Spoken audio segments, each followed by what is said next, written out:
Welcome back to Morning Live, and of course, right now in studio is Mr. Waiko Paul from Kenya Red Cross, the WASH, that is, department, and we're going to talk about clean water. You know, not everyone can access clean water in this country, and Africa as a whole, East Africa, not everyone accesses actually clean water.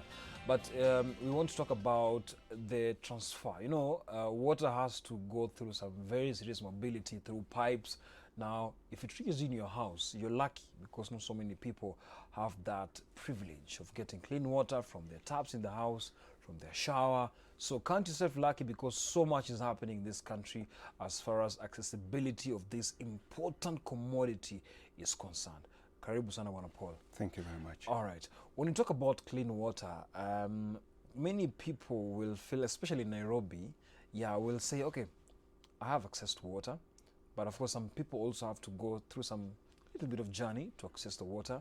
But outside this city and other areas in this country, it's been a problem. Tana River, mention all those places. What do you think about now the progress so far in terms of now people accessing clean water? Yeah, it's true. It's really a big challenge. I've been in the sector for several years, and Kenya Red Cross, working with them, it's have not really been easy. Because if you look at almost two-thirds of Kenya is arid and semi-arid. Then you have, like a third, which is an area which you can say is endowed with rainfall. But this is not the same. You realize now it's not about living in a city or where there is access to water, or even in living in those remote areas. The thing is that the effect of climatic change, the effect of deforestation in our forest have actually led to reduce water for the community. And in this case, we have to be innovative, to be able to increase the access of water to the communities. We have to look at the few sources that are there, the groundwater, the surface water, to ensure that we also use it effectively and also make it economical for everyone, each and everyone, to access the water. If you can get the best water, save water in this world, but if it is not affordable, then people are still going, they are still end up in actually going back to the sources which are polluted. The other problem that you're having is challenges in pollution. You realize as we go to industrialization, regulation on the pollution of the water, the increase in humanity occupying even water sources. They're also contaminating the water through the fecal matter. And that is why you find in all the cases you hear, there is cholera here, there is cholera in this county, there is cholera in this county. Last month we have cholera outbreak in Narok. We also had one in Kajiado. We have another intervention that we are going in Bomet. So it's really becoming an issue in ensuring that the community access safe water, which they can say that it's good for their health. You've been in Kisumu recently, the projects you guys have been doing over there. So how is the situation on the ground? Because already, as you said earlier when you started this show, not everyone is privileged to have that clean water. How's the situation on the ground in Kisumu? Kisumu is good because we have several areas where we have the river coming from Cherangani Hills and even Mau Forest area draining to the ocean. And then we also have Lake Victoria, which is a freshwater lake. But the key thing which I see in Kisumu area is about the human pollution. And that is why you realize that like in 90s we had a lot of outbreak of diseases, mostly because the water that is available is highly polluted, is contaminated. And that's why we have those cholera cases. So the key thing now in Kisumu and surrounding area is to enhance the issue of making that water safe, so that people can be able to consume water which is free from pathogens. Now, you've mentioned human pollution because now, you see, downstream, for example, someone is polluting upstream, and of course, the river coming down, someone consuming all these things. Now, it boils down to the issue of tropical diseases. For example, we can mention bilharzia, something that is being fought left, right, center by so many organizations. As much as we're focusing on clean water, the aspect of now people being educated, you see, the education criteria, are people now being told about the risks of doing such things? Because yes, clean water is our main foundation of this discussion, main foundation of what you do, accessibility of this product, clean product to everyone. but are people told about the dangers of doing some things? My department is called, or rather, our department is called WASH. WASH. WASH means water, hygiene, and sanitation. Absolutely. Yeah. That means you are addressing the issue of safe water, access to safe water, access to sanitation facilities, and access also, the access to information. That is what we call hygiene promotion. Yes. The key thing is that sometimes we can talk about water, we can talk about latrine, but how people turn from respecting the quality of the water, or either thinking about the water they are drinking. Like now, for example, if you come to my home and you say you want a cup of water, rarely do people actually ask, what is the source of this water? What we do is just take the water and we go. But maybe the water is contaminated. The key thing is that we have to trigger people to be sensitive about the sources, the kind of water they are consuming, and why they needed to do that. And this is where now hygiene promotion comes in, because this is where you create awareness in the villages, in everywhere where you go, especially in those areas where they don't know even disease outbreak they are caused by what. The diarrheal disease is a major killer in children under 5.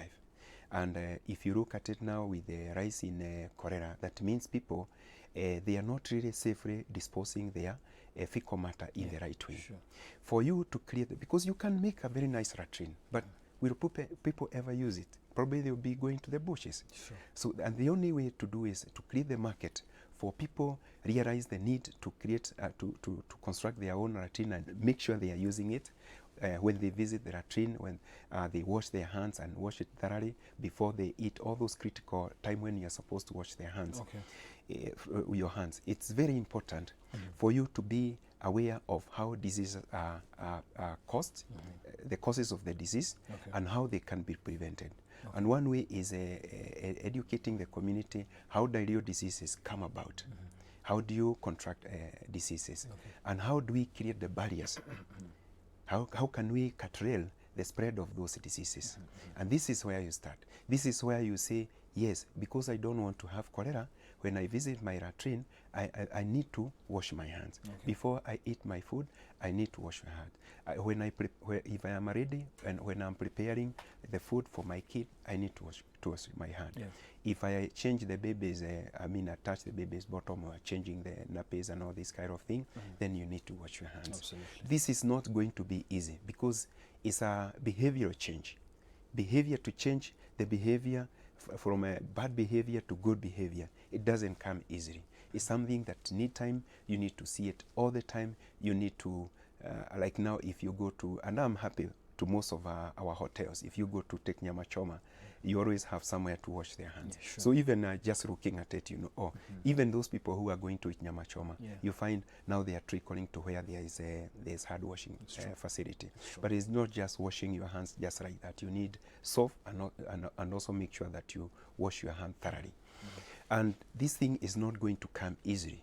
We need to trigger people in so many ways. Having posters, even a small poster saying, wash your hands, remember to wash your hands. Have you washed your hands? It triggers the people's mind that when you want to eat, you must wash your hands.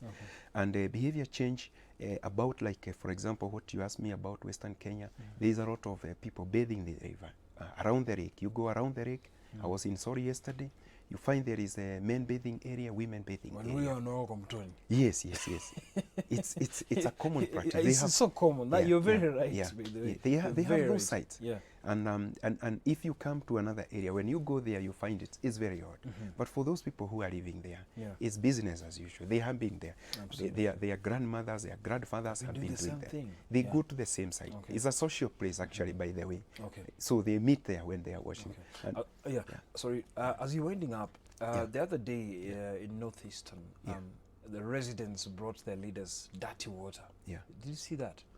Dirty water, you know, you see that the high table, but now the residents were fed up. Instead of bringing sodas and clean water, what you used to, they brought dirty water in bottles. Now, leadership gap. As far as you're doing your part as Kenya Red Cross, I understand also you need to amalgamate leaders in your projects. leaders have to be your catapult, because now you need help also in trying to traverse all these interior areas. Have you gotten any help in this situation? Because now when you see the confidence from residents giving the governor, senators dirty water in bottle, conspicuously brown water, that means there's a problem also in leadership. Yeah, it is true. It's not about leadership. I think sometimes we live in our own cocoon, and we rarely think about the others. We rarely think about the surrounding, what goes on. If you are, maybe your work is maybe farming, you rarely think about the access to safe water and this kind of thing, because you are busy doing your chaos.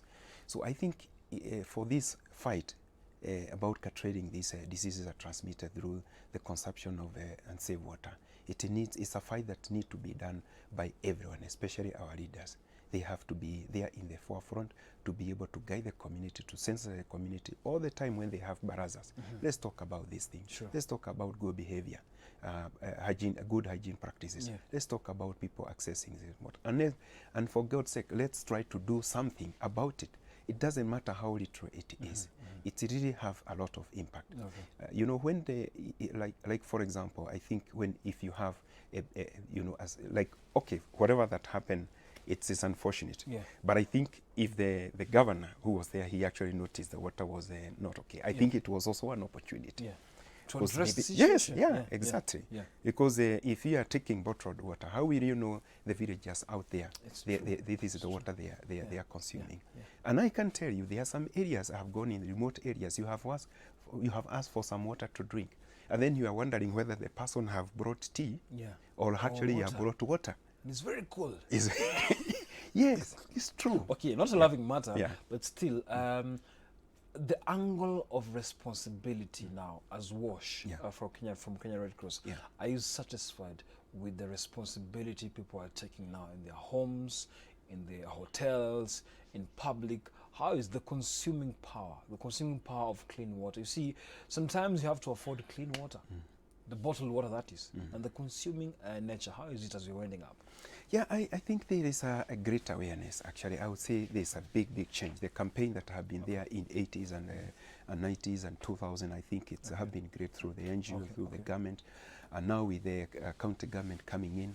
I think there is a big change. If I look at back from those that time to now, there's a big change. You realize most of the people are using bottled water, and when they are traveling, when they yes, and this is a good turnaround. As I said, when you go to all the eating places, I think you don't have to be total. Before it is public health, we used to enforce the issue of having the hand washing facility, but now they are there. You go to the latrines, they are also good. If you go to Nairobi, we used to go to public latrine. Now you pay for 10 shillings and you have a hygienic latrine, and you are happy. You can go and leave yourself, wash your hands, and you keep the disease at bay. So thank you so much. Sorry for cutting you short because of time now. Bwana Paul Waiko from WASH, Kenya Red Cross. You know, enhancing clean water is something very good, and you're doing a good job. Thank you so much for joining us today. Of course, we'll see you here very soon to talk about more of this. Thank you very much. We're taking a short break, but when you come back now, Mr. Oh My Fitness will be telling us more about his journey in the fitness world coming up shortly. So keep it on the line.